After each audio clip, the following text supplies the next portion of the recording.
go ahead and hop over to our match and watch our players battle. So thank you for joining us tonight, everybody. For those of you who have just popped in, I'm Chris VanMeter here with Sean Abrams. We're starting the first match of round 3 in the Cardhoarder Pauper Challenge. DaveSea is on the top playing blue-black Delver, and Scaldinghotsoup is on the bottom playing blue-black Teachings. So dismal backwater for both players, bringing them both up to 21. However, DaveSea is going to have a Swamp and a Diabolic Edict on the second turn, or Swamp and a Delver of Secrets on the second turn, and that's just going to get caught by a Diabolic Edict. So this match is just going to go back and forth, removal spell, removal spell, removal spell. The main card that I think is going to play a big part here is if Scaldinghotsoup can resolve his copy of Curse of the Bloody Tome that's in the main. Now, let me tell you something. What's really dismal is how long this match is going to take. But you know what? I love grinding back and forth Magic, for sure. This board state is very dismal, though. I mean, they both have one. Ooh, so this Pristine Talisman. The Talisman. Ooh, so this is going to go a long ways, not only towards just giving Scaldinghotsoup a life buffer to utilize something like Evankar's Justice to burn the game out over a handful of turns, but it's also going to give him a huge mana advantage, which is real important. Mm-hmm. Now, here's the situation where I actually like Brainstorm a little bit, because he has Mental Note and Thought Scour as ways to get those cards off the top. And here we just have a good old-fashioned turn 3 Gurmag Angler in Pauper. That totally happens all the time. Yeah, I mean, I do it every day in my backyard. No, the card is stupid. I mean, Zombie Fish, what were they thinking? All right, well, here we have a Dismal Backwater. Going to bring Scaldinghotsoup up to 23, potential 24 with his Pristine Talisman. Both players are just playing back and forth lightning quick. It does not look like Scaldinghotsoup has an answer for this Gurmag Angler, so he's just going to start taking some damage for it. That is not good. We're going to see a Teachings here, but maybe Dave will fight over this Teachings? Or do you want to fight over what he gets? I mean, Okay, if you have a way to fight over the Teachings, you absolutely have to. The reason being is the card that he's going to get from Teachings as a way to answer this Gurmag Angler is going to cost significantly less than what Teachings costs, and very likely that he can fight back. Correct. So I almost like fighting over the tutor. I know it feels awkward because, yes, Teachings has flashback, but I'm totally with you on that, Chris. I think now we're not taking the pick at Dave's hand right here, but he grabs an edict. Yeah, he's just going to grab a Diabolic Edict. He's going to untap into it. I have to imagine that if Dave did have a way to fight over something, that he would have used it on the tutor. But it could just be he has nothing. Well, Pauper isn't like Modern where players are running 2 or more spell snares. That's not a thing. I mean, it's not legal. So some of your counter magic for like early play, I mean, there could be like a Dispel, but that's not in the main deck of Dave's list, if I'm not mistaken. He has one in the sideboard. He's running 2 Dispel sideboard, none main. So it looks like he did have a way to fight over that Teachings with a Deprive. And correctly, Dave waited for, or Soup waited for Dave's upkeep to use it. But he just had the 3rd Edict in his hand. Yes, he did. Brutal. You know, Edict is great. I like it a lot. A lot of these Teachings lists you see have play sets of the other Edict chainers. So, you know, yeah, like this Edict though, Diabolic, totally tutorable off of Teachings. I like that quite a bit. Now we're gonna see Gush is super awesome. Oh man. Yep. So Dave is just gonna go ahead and Gush, floating some mana. You know, we could see something like a Gurmag Angler this turn, or just another threat. But it looks like he might just be passing it back. Now we're getting to the point here where Scaldinghotsoup was able to take a hit from that Gurmag Angler. Because of Dismal Backwater and Pristine Talisman is still at a full 20 life. Yep. And he's 1 land away from being able to flash back Mystical Teachings and just get the chain going. So this has the potential to get out of Dave's hand very quickly. Yeah, I mean, I just like flashing this back is glorious. Oh, it's 6. I thought it was 7 to flash back. Yeah, so he gets to flash this back now. All right, so he's going to have a counterspell. He's going to have a counterspell for the back end of the Mystical Teachings. It just doesn't feel great. But now Scaldinghotsoup is open to resolve whatever he wants here. Oh, and there's a Mole Drifter. I don't know if I liked Dave fighting there. I feel like he should have fought. If he was going to fight over Teachings, I like fighting over the initial casting of it. I agree. You're also a robot again. Oh, well. I wonder if it's just on my side that it keeps happening.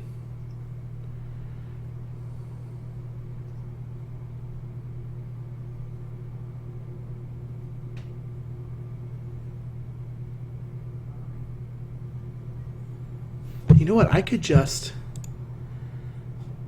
Let me see if I can... Yeah, I can color key your green screen. Oh, no. You can't?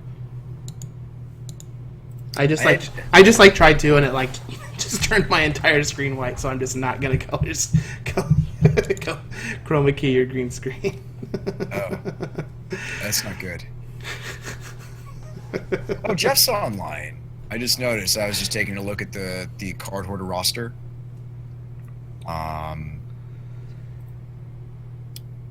Yeah. So this Mill Drifter, not only is just. This Mill Drifter's not only just given Scaldinghotsoup a advantage with cards, just catching him back up with cards in hand, but he has a huge mana advantage, just a huge resource advantage because of his life points. Mm-hmm. And Dave is just fighting a control fight here where he doesn't really want to be doing that. You know, and to that effect, like things like Agony Warp just don't really line up very usefully in this match. I mean, Agony Warp is basically just, I mean, there's some ooh, and it starts. It's coming. It's coming. Oh no! I assume that Ian has Scaldinghotsoup. Ian, I assume he has a counterspell to protect this justice. I imagine so. Yeah, it's probably a counterspell from Ian here. He's thinking about it though. Maybe you let this go. Here it comes. No, I think you just counter it. Yeah. Oh, he's got. Now that's my kind of counterspell. It was probably a lousy spell in the first place. Yep. I love the flavor on that one. All right, so Evankar's Justice is going to start ticking away at DaveSea's health total. It'll also handle any creatures that he has that don't happen to be zombie fish. Small. So we very easily could just see here something like Chainer's Edict, Evankar's Justice flashback. Ooh, Deep Analysis. Analysis is wonderful. Man, I love that card. Yep. I love Mill Drifter, but I love Deep Analysis. And there's the Chainer's Edict. I was playing a one of Analysis in an Intuition deck I built for Legacy just the other day. You would like it actually, Chris. It plays just like Sneak. It's like it's an alternative budget. It's an ooh, we have Counterspell on the Gush. Ooh, Counterspell on the Gush. That is rough. Yeah. That's a big swing in resources here. Plus, we have a Deep Analysis in the graveyard that we can flash back, gain life. Pristine Talisman is so good in this deck. I'm a robot again. Yep, you're roboting. But I'm not a robot. I sound like one. All right. Well, while you get that fixed, let's take a look at these player sideboards. So we'll start with Scaldinghotsoup. He has one copy of Blue Elemental Blast, which is actually a Hydro Blast. He submitted his deck list incorrectly. We have one copy of Echoing Decay, one copy of Evankar's Justice, one copy of Curse of the Bloody Tome, one Exclude, 4 Rancid Earth, 1 Wail of the Nim, 2 copies of Dispel, a Crypt Incursion, and 1 copy of Relic of Progenitus. How do you think he's going to sideboard? Okay, well, we got a lot of mix of things. I think you need to bring in the extra early removal, so especially Disfigure. Exclude's fine. The way that Dave wins is through the creatures. So, I mean, maybe we'll see the Echoing Decay. Again, it could 2-for-1 in the off chance that Dave deploys multiple Delvers, but I find that highly unlikely.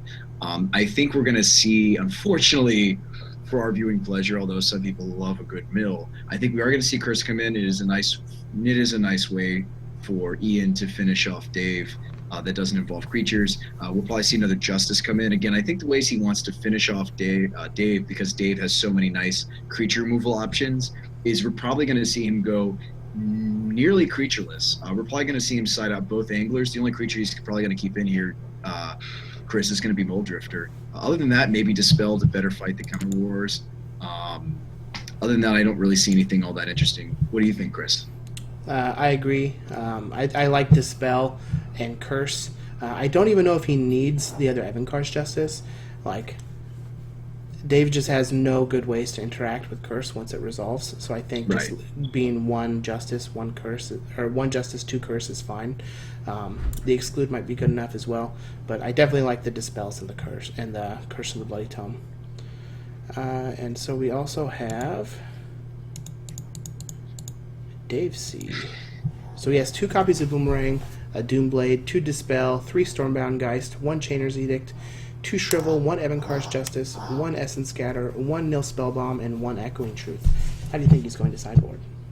I think you definitely have to consider the cheap interaction. Obviously, I mean, there's going to be a lot of counter wars here, so I think that at least should be interesting to see how that plays out between the two of these blue-black controlling-ish players. Dave does need to be the aggressor, so I think something we're going to see him bring in addition to those 2 Dispels, is going to be... I like Spellbomb okay here. Fighting over the flashback of some of Ian's tools is fine, and it cantrips when it does.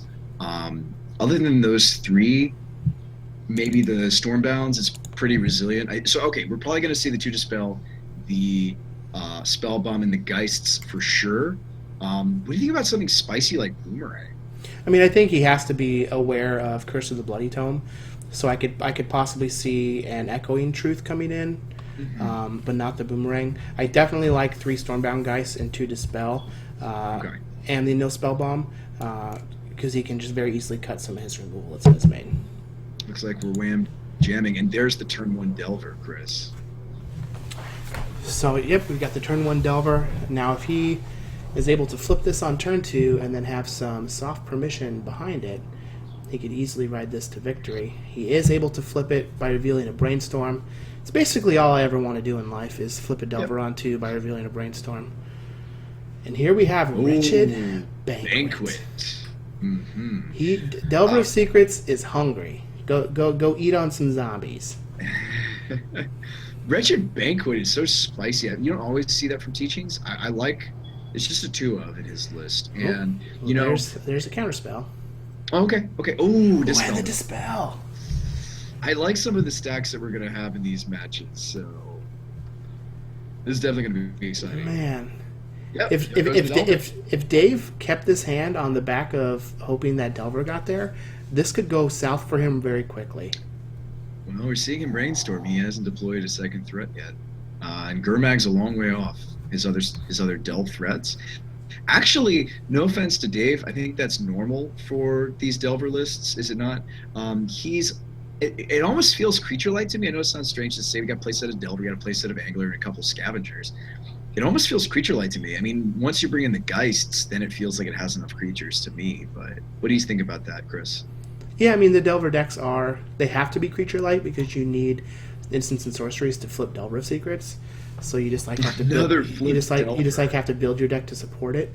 Well, he brainstormed and then didn't shuffle, so he did reveal another brainstorm to flip this Delver, and now we're gonna have a Thought Scour. So sweet with that brainstorm.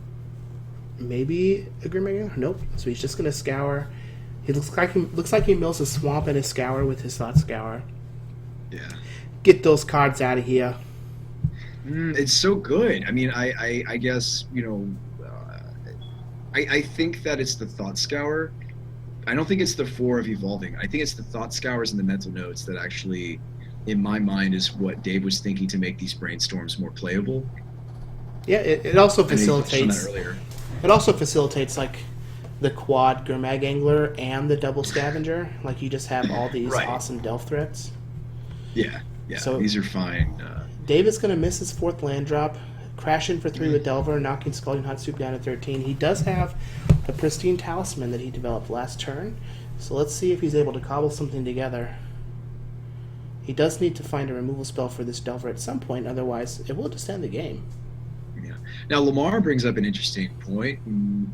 Boomeranging the Aqueduct is super sweet. I don't know I think Dave probably didn't bring in the Boomerangs, unfortunately, but what do you think about that play, Chris? I didn't think about that implication either. It's always great. The problem is that, the removal in this teaching decks is just so cheap that even if you set him back 2 turns by boomeranging an Aqueduct, if you're like already on the back foot because of how cheap his removal is, I don't even think it's going to do enough. No, I don't think so. I think it's really cute, but something to think about. So like here we could have a boomerang on this Aqueduct and just have it do nothing because Scaldinghotsoup could just play a Swamp next turn and kill the Delver and be back to square one. Yeah. Alright, so he's just going to float a mana, play the Aqueduct, return the Dismal Backwater back to his hand, get a little extra life gain next turn. DaveSea is going to use a Brainstorm on his end step. And now we're just going to crash in with the Delver's Insectal Aberration, knock Scaldinghotsoup down to 10. He's going to play a Dismal Backwater of his own, go up to 22, and let's see if he has another threat here.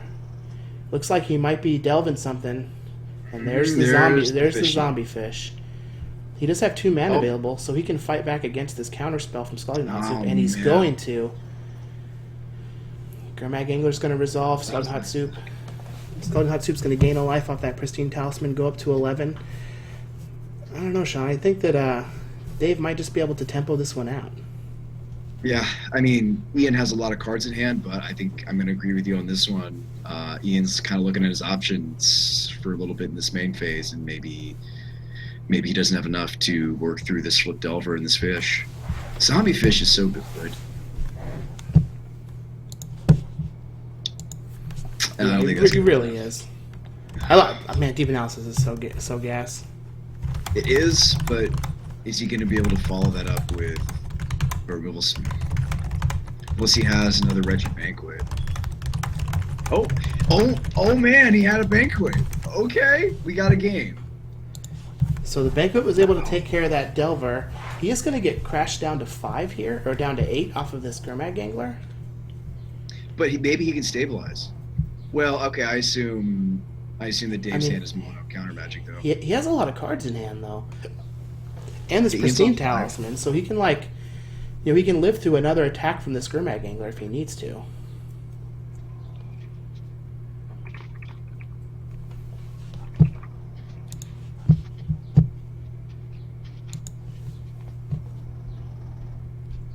So he's going to go ahead and play another Pristine Talisman. So this will actually let him live through 2 attacks of this Gurmag Angler. Yeah, I mean, and Dave is fighting over this talisman. With a count? That's interesting. Yeah. I wonder if he just has a lot of counterspells. He either has a lot of counterspells, Chris, or maybe he just thinks that 2 life return is too much for him to handle. Well, if he has 1 or 2 more counterspells, I think it's fine. Just because Scaldinghotsoup used black mana to cast that Pristine Talisman, so he only needed to stop 1 more removal spell that turn. And then if he gets to untap into another counterspell, then he can close the game out. Yeah. But this Teachings is going to allow him to find something like a Diabolic Edict, which will give him an answer. Yeah. Do you think Dave is sitting on a Dispel as well? Oh, he's thinking about countering his Teachings as well. Okay. I almost would... No, that seems fine. I almost considered using the Backwater, but the life points don't matter in this matchup, so... for Dave. Life points do matter in this matchup, just not so much for Dave. Yeah. Alright, so this attack is going to bring him down to 4, and he is facing lethal and is dead next turn if he doesn't have an answer. We're going to have another Delve threat here? Just another Gurmag Angler. Yeah. I wonder if Dave's hand here is the Dispel. He brought in 2 copies. Maybe, I mean, if his hand is Dispel and Scaldinghotsoup just has Chainer's Edict, nice Dispel. Yeah, true. That's very true. Can Ian answer?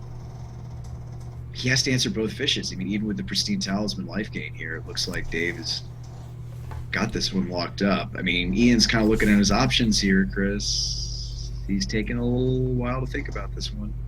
Yeah. My assumption would be we might see the Scooperino in a second here, unfortunately. I think it'd be... I'm a little hard... It's a little hard for me to believe that he has enough answers for both fishes. Yeah, I mean, he would have to have 2 removal spells, a chump blocker and a removal spell that he can untap into another removal spell, or He he only can needs just to go kill to one fish. or he can just go to 6 Yeah, he needs to kill only one fish and now. kill one fish. If he has something like Mold Drifter here, that would be great. Yeah. He could just draw 2 cards, try and find an edict. He has to answer one angler though, or These at least a drifter. These game lands are so good. They're so much better than people give them credit for. Oh, he's got the edict. Are we gonna see a dispel? No, we're not. Oh, are we gonna see Ian squeak this one out, Chris? Well, he's bought himself a turn. He still has to Right. answer the zombie fish. Yeah, I'm not saying this is So like, by all means. oh, I think that's the nail in the coffin. Yep, coffin has been nailed. So Nailed with the land here, Scaldinghotsoup would be able to flashback teachings for an edict and edict the Grimag Angler. But I think that Stormbound Geist is basically going to seal this game up at this point. Yes, indeed. All right, well, DaveSea is going to go ahead and take game 2. They're going to go back to their sideboards as they go into game 3. So for those of you who are watching this right now and are just thinking to myself, man, this is awesome. How can I get into this action? How could I possibly be on stream here in battle? Go ahead and email handfromabove@gmail.com. It's there in chat. I posted it for you. We don't have open enrollment for these stream challenges, but we do want people to contact us and let us know if they're interested in being in one of the group play situations for one of the stream challenges. I mean, you can't get in unless you ask, so go ahead and send that email in if you're interested. He is the tournament organizer. Just shoot him an email and he'll figure out, do we need more people? If so, we'll pull from the pool of people that have applied. Yeah, it's pretty cool that we brought in some guest players this time around, I think. Yeah, definitely, coordinating 16 people can be quite a bit, so it's nice to have some outside talent that we can dip into a pool of for these streamer events. And if we ever want to run an even bigger event, say we want to do a 32-person event, we definitely would need to reach out to some guests at that point. So Yes, we would. I mean, also could even get to a point where we just do an open event where anybody can join, and we organize it that way and give away some real cool things. That would be amazing. Actually, have we really considered doing that? Because I remember. I don't know. I kind of just made it up. We'll see what happens. No. You're not necessarily making it up because true. I remember briefly mentioning that idea of like some of the players were asking if Cardhoarder would ever do something where anybody could play, not just streamers. We should maybe talk to Nathaniel about that. Well, I think I want to let him have his vacation, and then we can talk to him about it when he gets back. Oh, for sure. Yeah, he deserves it. The man works hard, and let's jump in. Well, we do have a flip Delver here, and Dave is putting a beat down. A Diabolic Edict took care of the first Delver. We were able to flip the second one with a Brainstorm. And this is kind of what happened last game, where Dave is just able to use a little bit of disruption, get in some damage, and then just kind of lean on Scaldinghotsoup until he was out of options. 5/5s lean on you pretty well when you can play them for 1 mana.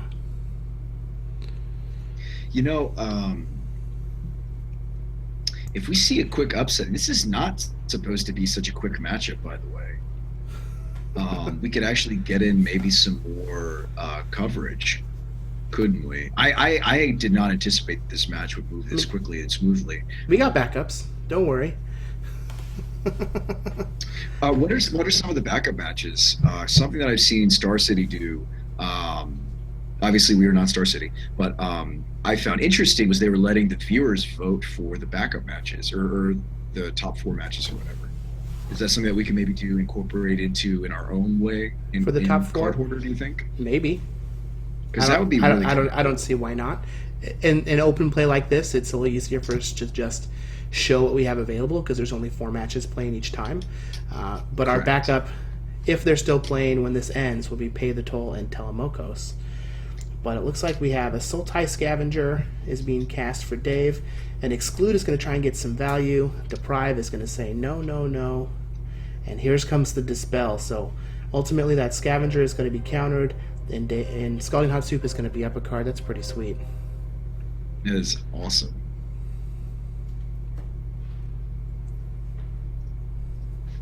I think that I don't hate the scavenger. I think that it serves a fine purpose. It's like the one black 3/3. You know, it's kind of like it's the same attack power as Delver. Yeah, I mean, the Delve mechanic is busted.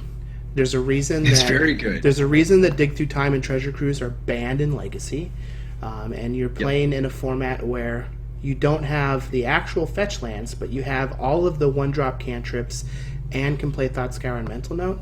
So I have literal zero surprise that a deck with 4 Grimag Angler and 2 Sultai Scavenger can be successful in this format.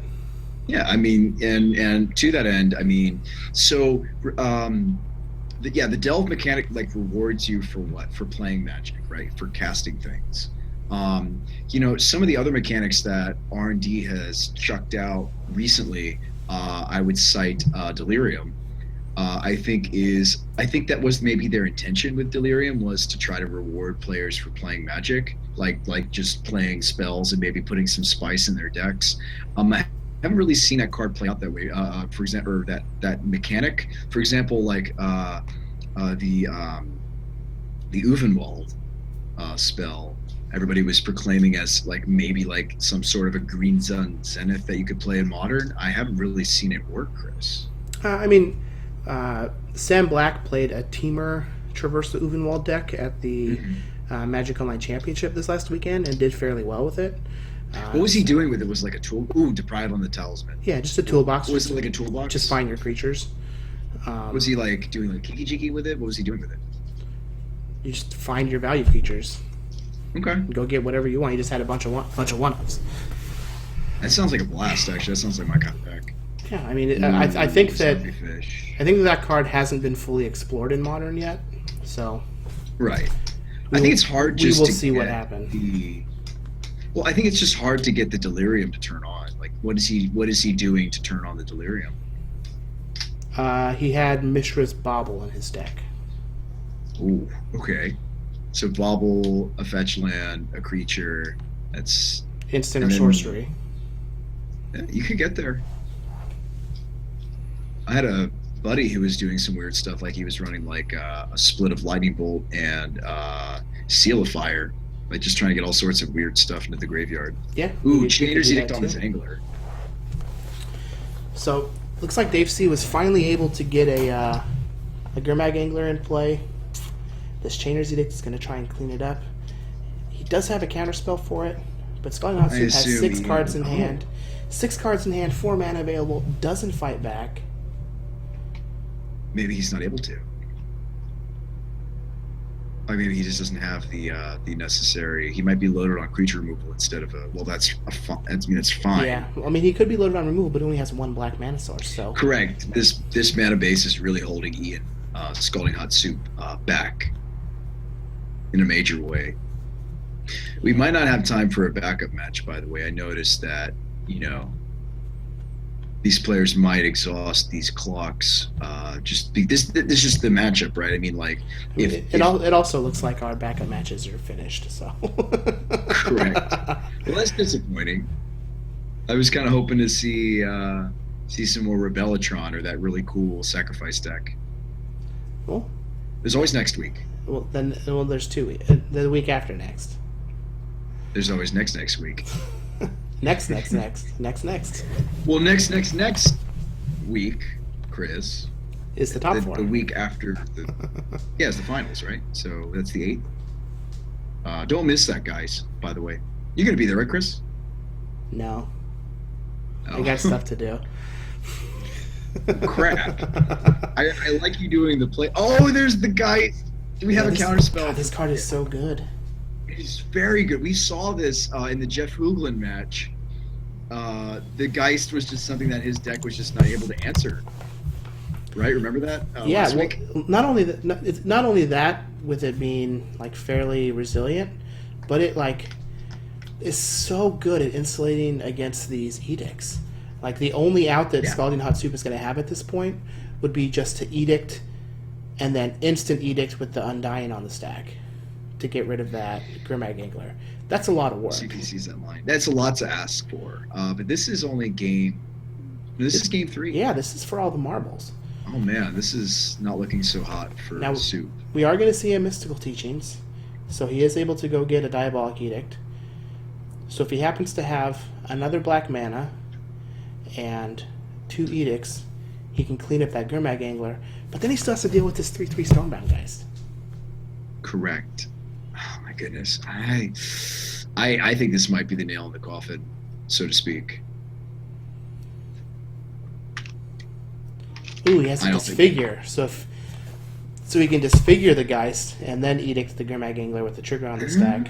Okay. But And that he only all has one black hinges source. on him finding another black source. Correct. Without that second black source, there's no potential to do the play, the super sweet play that we were talking about, or you were talking about, I should say.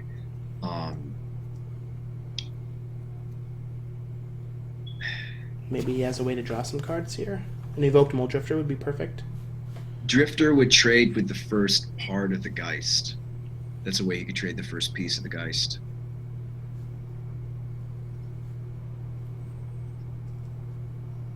If he has another removal spell in his hand, I almost think that evoking the Mole Drifter there is better, just to try and find an untapped black source. Yeah. Well, there's the Aqueduct and Return Fountain. Seems like a fine play. Okay, so, like, what do you... Okay, we know we're blocking with this Drifter. And Dave probably... He only has 2 cards left. Also, Chris, he's probably boarded out a lot of his creature removal, so the Drifter is actually really good after boarding? Yes? Yeah, that's probably true. I think that we're likely chumping the Gurmag Angler, or just not blocking at all. But I'd probably just chump the Gurmag Angler, because like we don't want to block the Geist to make it a 3/3, because then our Disfigure doesn't help us kill the Gurmag Angler. And so like if we're gonna block anything with the Mole Drifter, it would have to be the Gurmag Angler. Right, and but I God, the Geist is just so good. I mean, ultimately, what he's gonna need to do is, like, he can chump the Gurmag Angler this turn, only take 2. Next turn, he can disfigure the Geist, trigger on the stack, Edict the Gurmag Angler, and then find an answer for the Geist after that. Yeah, and the Geist grows. I mean, it's got Undying. I mean, it'll be a 3/3. Mechanic. You know, it's like a lot of people don't really like the Undying mechanic was fantastic, Chris. It was very good. It's a very good limited mechanic. Scaldinghotsoup is going to discard a Think Twice. Looks like he's going to disfigure now. I guess this isn't that bad because it stops the Stormbound Geist from attacking. But even then, like, how are you... Maybe he just has a bunch of Edicts in his hand and it doesn't matter. Yes, it's possible. Well, this signifies that he's going to just chump block the Angler, doesn't it? Well, no. If the Stormbound Geist isn't attacking, then he could just take 5 and go to 6. I mean, I still like chumping the Angler. Like, we're not going to win with this Mole Drifter. That's not going to happen. No, I mean, so, it's probably going to come down to draw 2 cards, gain 5 life is perfect here. How awkward is Curse in this matchup, by the way? I mean, I think it's very good. I mean, it's very good, but I mean, it fuels. It fuels the Delve cards, but like, what are you gonna do? It's only 6 cards in Dave's deck. That's true. He's already got enough food for the first one anyway. Yeah. How many Gurmags have we gone through? Let me just double check. Okay. Just one. One Gurmag, 1 Scavenger is gone. So 2 Gurmags, so 2 more 1 Scavenger. Anglers. So he has 3 left. Yeah. I mean, I'd love to see, no offense to Dave's deck, I'm really a huge fan of these teachings lists. I'd love to see Ian squeak this one out, but he's going to need some luck off the top of his deck. Wouldn't you say, Chris? Yeah. He definitely is going to need some luck.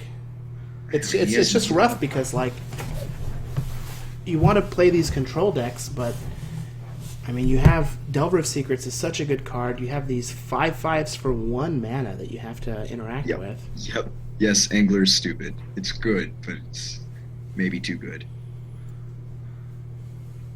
And like, and Ian doesn't have time to like flashback a teachings or even flashback Think Twice. Okay, there's Edict. So here's Edict number 1. And he just took the damage from the Gurmag Angler.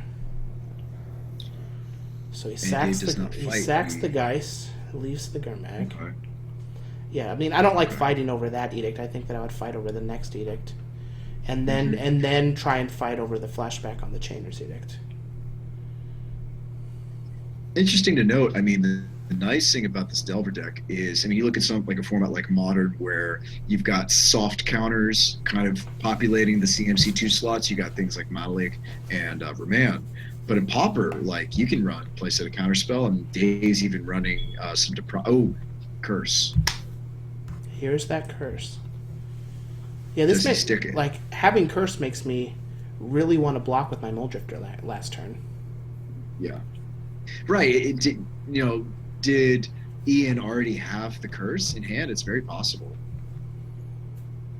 We're going to see Dave evolve out a. Really, he went with the island instead of the second Black Source. Is that because Thought Scour himself?